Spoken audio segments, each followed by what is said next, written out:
Here's key number 4. Decide not to be perfect. You say, what? I said decide not to be perfect. One way to make sure you're negative is always trying to be perfect. Because you know what? You're always going to notice you're not. Because you're this thing called a human being.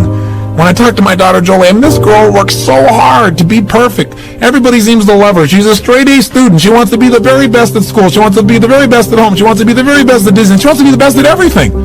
And I'm trying to be the best constantly. In the past, she always noticed what wasn't perfect, and that created pain. So you can't do that. You're gonna screw up. You're gonna be negative. Things are gonna happen where you don't follow through on what you know. You're gonna make poor decisions. You're gonna say things you shouldn't say, do things you shouldn't do, mess up like you shouldn't mess up. But you know what? When that happens, instead of being negative and beating yourself up and saying, boy, here's another example of me sabotaging myself, decide what you do want. And say, I'm not perfect, but I am good. And what makes me good and what makes me great and what can make me excellent, as soon as I notice I'm not on track, I correct it. And I get better. Your goal each day is to get better, not to be perfect. And that's all anyone can ask of you. If every day you really try and contribute more, be more, and do more than you were slightly the day before, that's all anybody can ask. And if you know you're going to screw up and you don't make it a catastrophe, it's easier to bounce right back up. See, the only way you fail is if you quit. But if you learn something and you expand from it and you make some new decisions that enhance your life and the people you care about, then there is no failure. Don't try to be perfect, because you'll never succeed. People making this complex process, this woman was telling me that I don't understand why I don't do this, why I feel this way. I said, it's called fear. Everybody's afraid we're not enough. Everybody's afraid we're not rich enough, smart enough, young enough, quick enough, fast enough. It's human nature.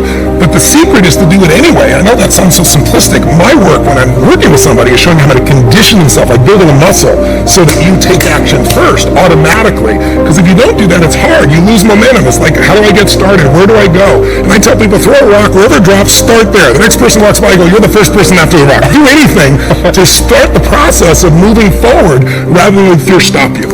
If somebody is, we were mentioning earlier, if somebody is really stressed out, they're not stressed out for no reason. It's because they're focusing on something that makes them feel stressed. They often, when they're focusing on it, it changes the body. You start to feel tight. You start to feel a certain way. And then they use language like, I don't know what to do. Why am I so overwhelmed? So 3 things control how you feel every moment. What you focus on, what you do with your body. If your shoulders are down, if you're breathing like, it's not hard to figure out. You're not going to be in a very resourceful state. If I take that same person and I change their body radically, I get them to talk at a different tempo, I get them to move their body differently. I've taught this for, 41 years. 3 years ago at Harvard, they did a study on power postures where they showed that if you stand like this with your hands on your hips like Superman or Wonder Woman, or if you lean back like this like the guy who's obnoxious at the office and do this, it literally changes your testosterone by 25% within 2 minutes. It reduces cortisol, which you know is the stress hormone, by 30%, and you're 33% more likely to take an action. So if we change what we focus on, if we change the way we use our body, if we change our language patterns, we'll instantly feel different. How do people use their body when they're worried versus when they're excited? If you learn to use your body first, use your focus first, you can literally change how you feel in moments, and then you develop new habits where you start to feel good all the time, and it isn't some phony fake pump up. It's literally the way you've conditioned your body. Just like being fit as an athlete, you want to be emotionally fit. This is so important. If you want to live extraordinary, you must do extraordinary. If you want an extraordinary income, you must do extraordinary things. If you want an extraordinary fortune, you must go with the demands of what it takes to have that fortune. Mark has made such a fortune, it's almost beyond comprehension what the numbers really are. But guess what he has the satisfaction of knowing? He earned it all. If he'd have been lax in the performance, Herbalife would not be here these 18 years later. Herbalife would have been a footnote in multi-level history. But because he performed year after year, the 3rd year and the 5th year, and the 7th year and the 10th year, and the 12th year and the 15th year, and now performing well in the 18th year, I'm telling you, that's what makes it such a viable fortune for Mark personally, of course, because he did the job. If we would ask of ourselves that kind of performance, and you've got to ask it of yourself. You know, I can't ask it of you. I would try to inspire you. I would try my best to share with you what it might taste like, what it's like to finally make your fortune. It happened for me. But here's what you must do. You must demand it of yourself. Society does not demand that you not have a heart attack. But if you want to escape having a heart attack, you must demand it of yourself. Society doesn't demand that you take Herbalife and improve your health. You have to demand it of yourself. Society doesn't demand that you jog around the block every morning. But if you want good health, you must demand it of yourself. Society doesn't demand that you read a couple of books a week and improve your intelligence and your knowledge. That you must demand of yourself. Society does not demand that you build a financial wall around your family nothing can get through. That's not a demand of society. But you must demand it. If you wish it, you must demand it of yourself. Society doesn't demand that you learn a list of 10 skills in order to ensure your own future and the future of your family. Society doesn't demand it, doesn't require it. It is not a law. But if you want the benefit, you must demand it of yourself.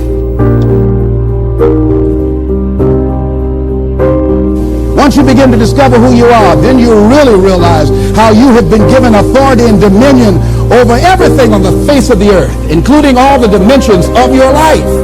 But you can only do that through the struggle of life. And most people avoid the struggle. Most people go through life avoiding pain. And when you go through life like that, something in you dies. Something in you that you never activate is lying dormant in there, that you never get a chance to call on because you have not challenged yourself. Somebody said, the land of familiarity belongs to the dead. That most people like to feel like they're a king in the area of their comfort zone. They only want to do those things that they know how to do well. Osborne said, unless you attempt to do something beyond that which you've already mastered, you will never grow. So if you want to begin to grow, you've got to put something out here that you can't reach easily, that has got to make you stretch, got to make you jump for it, got to make you get back a little bit and dig in so that you can take a leap for it. And maybe you jump up there and you miss it and you extend your knees and you come back again and you bust your lip next time. But you keep on, and through that process, you learn how to leap higher. You start challenging yourself to dig deeper, and then you discover some things about you that you don't know right now, some talents that you have in you that you didn't know that you can do. I started out just talking to kids, and now I'm speaking at corporations. Now I'm traveling. I didn't know I can do this, but had I not given myself a chance, and I'm saying to you, give yourself a chance. Here's something else. If you want to begin to make your stuff happen for you, I think that it's very important that you start trusting yourself. Listen to yourself. Listen to that still small voice within you. Don't try and make everything logical. There's some things about life that defies logic, that you just can't explain how the outcome is going to be. I think that's why Paul said you've got to learn how to walk by faith and not by sight. That once you begin to trust yourself and your ideas and your instincts, life takes on a whole new meaning, because now I want you to do that feeling that you are led. Just feel, I am led. I remember the worst speech I had ever given in my life. I let someone exploit a fear that I had. For years I had a tremendous inferiority complex because I'm not college educated. And this person knew this. And she said, let me write this speech for you. You're going to speak at Ohio State University.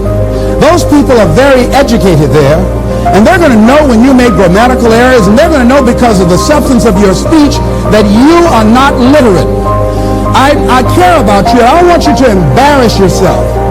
So this person proceeded to write a speech for me. I had a speech in my mind, but this person was stronger than I was negatively than I was positive about my own thoughts. And I gave my power away. With my permission, I allowed this person to guide me to do something that I really didn't want to do. But I didn't feel enough inner strength and conviction about my skills as a speaker and the message that I had to bring to stick by my guns. And I got up there at the Ohio Union, and I read this straight speech and did not move and did not take my eyes off the page because I'm not accustomed to reading. And after I finished, some people gave me a standing ovation because I read it extremely well, and I was very tense, and I was very nervous. But Boo was with me. We've been together since second grade. And I didn't want to go on the side of the room where he was. I saw the look in his eyes. And another friend of mine by the name of Mike Williams, and I knew what they were going to say. And they had the look on their face like, what happened to you? And so I didn't go over there. I went over here where I could get some compliments. And these people were saying, you were very good. Oh, thank you very much. I wanted to be fortified before I got this whipping. So finally we were going to the car, and we got in the car, and Boo was trying to be as tactful as he could. And then he just said, that was the worst speech you have ever given. I said, oh, Boo, I know. Why did you read the speech? What happened to your spontaneity?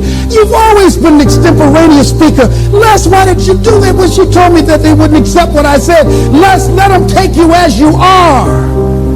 I gave my power away. Ladies and gentlemen, don't give your power away. You don't need anybody to approve your dream. It was given to you. If they can't see it, it's because it wasn't given to them. It was given to you. Hold it, nourish it, cultivate it, work on it. It's yours. It's your baby. Work on it until it comes into fruition. I gave away my power, and I said, I'm not going to do that no more.